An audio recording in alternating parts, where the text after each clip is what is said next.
Hello everyone. आज है 8th of May और इस सेशन में द हिंदू एडिटोरियल का वोकेबलरी कवर करते हैं। तो चलिए सेशन स्टार्ट करते हैं। जल्दी से वीडियो को लाइक कर दीजिए और चैनल पे नए हैं तो जल्दी से चैनल को सब्सक्राइब कर लीजिए।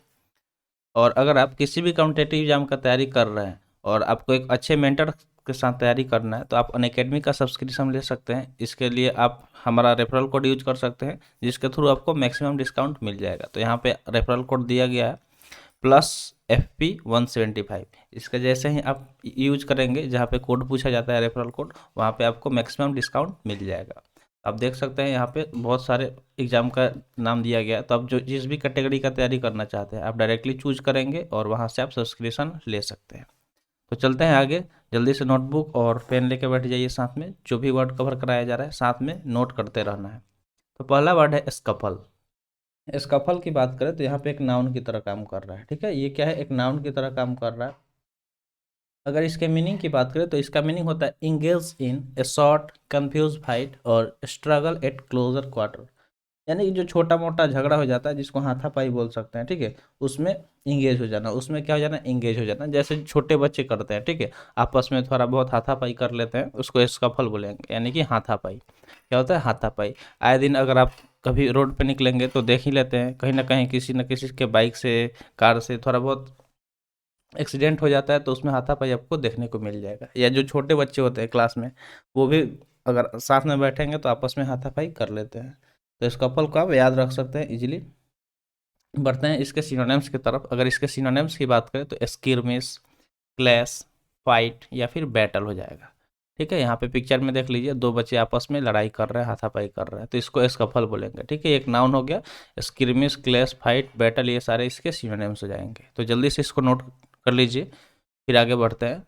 सेकेंड वर्ड दिया गया है एलिगेशन। एलिगेशन की बात करें तो यहाँ पे एक नाउन की तरह काम कर रहा है। तो लास्ट में वर्ड के ION आया है, तो जब भी लास्ट में ION दिखे वो वर्ड नाउन की तरह काम करेगा, क्योंकि ION एक नाउन सफिक्स होता है। वर्ड के साथ साथ हम लोग ये भी देखते चलेंगे और जहाँ भी सफिक्स आएगा आपको जरूर बताया जाएगा। अगर इसके मीनिंग की बात करें तो इसका मीनिंग होता है said without proof, to have taken place और to have a specified illegal और अनडिजायरेबल क्वालिटी। यानी कि देखिए, किसी के कहने के आधार पे अगर बिना किसी प्रूफ के किसी के बारे में गलत सोच लेना कि उसके अंदर अनडिजायरेबल क्वालिटी है या वो स्पेसिफाइड इलीगल कोई काम करता है, ठीक है, उसको एलिगेशन बोलेंगे। यानी कि ऐसे ही किसी पे आरोप लगा देना बिना बिना किसी प्रूफ के। जब आरोप लगाया जाता है तो उस टाइम किसी के पास प्रूफ थोड़े ना होता है, बाद में अगर आपको प्रूफ मिलता है तो आप उसे साबित करते हैं। तो एलिगेशन मतलब कथित हो गया, यानी कि कहने के आधार पर किसी के बारे में गलत सोच लेना या फिर उसके अगेंस्ट कुछ भला बुरा बोल देना। सिनोनिम्स की बात करें तो सपोज्ड हो गया, प्रोफेस्ड हो गया, परपोर्टेड हो गया या फिर एपरेंट हो जाएगा। तो ये सारे इसके सिनोनिम्स हो गए। मान मतलब सपोज मतलब क्या होता है, एज्यूम कर लेना, मान लेना कि हाँ ये गलत आदमी हो सकता है। प्रोफेस्ड, परपोर्टेड या फिर एपरेंट, ये सारे इसके सिनोनिम्स हो जाएंगे। ठीक है, तो एलिगेशन क्या हो गया, एक नाउन हो गया जिसका मीनिंग क्या होता है, कथित। अगर सिनोनिम्स की बात करें तो सपोज, प्रोफेस, परपोर्टेड, एपरेंट हो जाएंगे। तो जल्दी से इसे भी नोट कर लीजिए और वर्ड के साथ साथ पिक्चर भी देखते रहिएगा, क्योंकि पिक्चर हेल्प करता है वर्ड को इजीली याद कराने में। ठीक है, तो बढ़ते हैं आगे, देखते हैं नेक्स्ट वर्ड क्या रहने वाला है। नेक्स्ट वर्ड की बात करें तो नेक्स्ट वर्ड आपके सामने है, वर्ड है पर्सनल। पर्सनल की बात करें तो यहाँ पे एक नाउन है। ठीक है, ये एक नाउन है। इसके मीनिंग की बात करें तो इसका मीनिंग हो जाएगा people employed in an organisation और engaged in an organised undertaking such as military service. मतलब जो भी लोग, ठीक है, जो किसी एक ऑर्गेनाइजेशन के अंतर्गत काम करते हैं, किसी एक ऑर्गेनाइजेशन के अंतर्गत काम करते हैं या फिर उसमें इंगेज हैं या फिर मिलिट्री सर्विस के अंदर आते हैं तो उसको पर्सनल बोला जाता है। ठीक है, अगर मान लीजिए कि जो आर्मी है तो आर्मी का अगर एक कोई भी सैनिक है तो उसको हम लोग पर्सनल बोल सकते हैं। क्या बोल सकते हैं, पर्सनल। तो देखिए, एक पर्सनल होता है, एक पर्सनल होता है, इसमें डबल NEL है, तो ये आपको ध्यान में रखना है। इसका स्पेलिंग भी पूछा जा सकता है। अगर इसके हिंदी मीनिंग की बात करें तो कार्मिक, यानी कि जो कार्य कर रहा है किसी एक खास ऑर्गेनाइजेशन के अंतर्गत। सिनोनिम्स की हम बात करें तो इसका सिनोनिम्स कैडर हो जाएगा। जैसे आप आर्मी कैडर का नाम सुने होंगे, तो कैडर हो जाएगा, क्रू हो जाएगा, ग्रुप हो जाएगा या फिर ऑर्गेनाइजेशन हो जाएगा। तो क्रू मेंबर, कैडर, ग्रुप, ये सारे सुना सुना ही लग रहा है। ऑर्गेनाइजेशन, ये सारे तो बहुत कॉमन वर्ड हैं। इसे आपको याद रखना जरूरी है क्योंकि इससे क्वेश्चन बन सकते हैं। जैसे आप यहाँ पे देख सकते हैं, मान लीजिए कि ये लोग क्या CID ऑफिसर है, तो ऐसे सपोज कर लीजिए कि ये सीआईडी ऑफिसर है, ठीक है। तो सीआईडी ऑफिसर में एक एक जो बंदा है वो क्या हो गया, पर्सनल उसको बोल सकते हैं। नेक्स्ट वर्ड की बात करें तो नेक्स्ट वर्ड है प्रोटेस्टिंग। प्रोटेस्ट से प्रोटेस्टिंग बना है, ठीक है, प्रोटेस्ट से क्या बना है, प्रोटेस्टिंग बना है। अगर इसके मीनिंग की बात, ये यहाँ पे वर्ब है, इसके मीनिंग की बात करें तो इसका मीनिंग हो जाएगा ए स्टेटमेंट और एक्शन एक्सप्रेसिंग डिसअप्रूवल ऑफ और ऑब्जेक्शन टू समथिंग। यानी कि कोई भी ऐसा स्टेटमेंट, स्टेटमेंट मतलब क्या होता है, कथन, जो कोई कुछ कह रहा है, ठीक है, जो कोई कुछ कह रहा है उसको स्टेटमेंट बोला जाता है। और एक्शन, एक्शन मतलब क्या होता है, कोई कार्य, ठीक है, कोई कार्य जो एक्सप्रेस कर रहा है, जो व्यक्त कर रहा है। एक्सप्रेस मतलब क्या होता है, व्यक्त करना, ठीक है, जो व्यक्त कर रहा। डिसअप्रूवल यानी कि किसी चीज़ को डिसअप्रूव, एक तो अनुमति, एक अनुमति नहीं देना, तो यहाँ पर डिसअप्रूव मतलब होता है कि अनुमति नहीं देना। ऑफ और ऑब्जेक्शन, या ऑब्जेक्शन यानी कि सवाल उठाना किसी चीज़ को लेके, उसको प्रोटेस्टिंग बोलते हैं। उसको क्या बोलेंगे, प्रोटेस्टिंग बोलेंगे। अगर इसके हिंदी मीनिंग की बात करें तो विरोध हो जाएगा, क्या हो जाएगा, विरोध हो जाएगा। अगर सिनोनिम्स की बात करें तो ऑब्जेक्शन, एक्सेप्शन, कंप्लेंट या फिर डिसअप्रूवल, तो ये सारे इसके सिनोनिम्स हो जाएंगे, ठीक है। ऑब्जेक्शन हो गया, चाहे एक्सेप्शन हो गया, कंप्लेंट हो गया या फिर डिसअप्रूवल। यहाँ पे आप देख रहे होंगे ऑब्जेक्शन की बात कर ले या फिर एक्सेप्शन की, दोनों के लास्ट में ION आया है, इसलिए ये दोनों यहाँ पे नाउन की तरह काम करेंगे। देखिए यहाँ पे पिक्चर में देख सकते हैं कि अक्सर जब कोई लोग प्रोटेस्ट करता है तो इस तरह के बैनर लेके हाथ में यहाँ पे कुछ कुछ लिखा हुआ बाहर आ जाते हैं, ठीक है। वो प्रोटेस्ट करते हैं और बोलते हैं, या फिर अपने मन का जो भी वो सोच रहे हैं उसे क्या करते हैं, चिल्लाते हैं और रोड वगैरह जाम कर देते हैं। उसको क्या बोलेंगे, प्रोटेस्ट। यानी कि प्रोटेस्ट मतलब हो गया विरोध करना। तो आप इसको ऐसे रिलेट करके याद रख सकते हैं टेस्ट से, कि टेस्ट के लिए लोगों ने प्रोटेस्ट किया, ठीक है, टेस्ट के लिए लोगों ने प्रोटेस्ट किया। ऐसे सोच के आप याद भी रख सकते हैं। तो इस तरह आप भी ट्रिक बना सकते हैं। अगर आप ट्रिक बनाइएगा तो कमेंट सेक्शन में ज़रूर बताइएगा, ठीक है। तो बढ़ते हैं आगे। नेक्स्ट वर्ड है हैरेसमेंट, जो कि एक नाउन है। हैरेसमेंट क्या है, एक नाउन है, क्योंकि लास्ट में MENT आया है। तो जब भी वर्ड के लास्ट में आपको कहीं भी MENT दिखे तो वो वर्ड आप इजीली पहचान लीजिएगा कि वो नाउन है। इसका मीनिंग होता है एग्रेसिव प्रेशर और इंटिमिडेशन। इसका मीनिंग क्या हो जाता है, एग्रेसिव प्रेशर और इंटिमिडेशन, यानी कि जो एग्रेसिव किसी पे प्रेशर डाला जा रहा है उसको हैरेसमेंट बोलेंगे, या फिर इंटिमिडेट यानी कि उत्पीड़न। इसका हिंदी मीनिंग उत्पीड़न हो जाएगा। अगर सिनोनिम्स की हम बात करें तो परसिक्यूशन, हैरेइंग, पास्टरिंग या फिर बैडरिंग, ये सारे इसके सिनोनिम्स हो जाएंगे, बैडगेरिंग। तो हैरेसमेंट में देखते हैं कि अक्सर मतलब कहीं भी अगर एक अनजान जगह पे कोई एक लड़की हो, वहाँ पे बहुत सारे लड़के हों, तो उसे लोग हैरेस करने लगते हैं। ऐसा मतलब अक्सर होता है, ठीक है। तो हैरेसमेंट मतलब क्या हो गया, उत्पीड़न, किसी को परसिक्यूट कर देना, हैरिंग, पास्टिंग, बैडगेरिंग, ये सारे इसके सिनोनिम्स हो जाएंगे। तो जल्दी से ये सारे नोट कर लीजिए, फिर हम लोग आगे चलते हैं। नेक्स्ट अब लोग थोड़ा सा होमवर्क का बात कर रहे हैं। तो देखिए, अगर आप सेशन देख रहे हैं या किसी भी कॉम्पिटेटिव एग्जाम का तैयारी कर रहे हैं तो सिर्फ लेक्चर पर डिपेंड मत होइए, कुछ अपने से भी सेल्फ स्टडी कीजिए। तो यहाँ पे एज ए सेल्फ स्टडी या फिर होमवर्क बोल सकते हैं। आपको क्या करना है, कोशिश करना है, ठीक है, सेंटेंस बनाने का। जो भी वहाँ यहाँ पे वर्ड्स कवर कराया जा रहा है उस वर्ड से आपको कोशिश करना है सेंटेंस बनाने का, और आप उसे कमेंट सेक्शन में ज़रूर कमेंट कीजिएगा जो भी सेंटेंस बनाइएगा।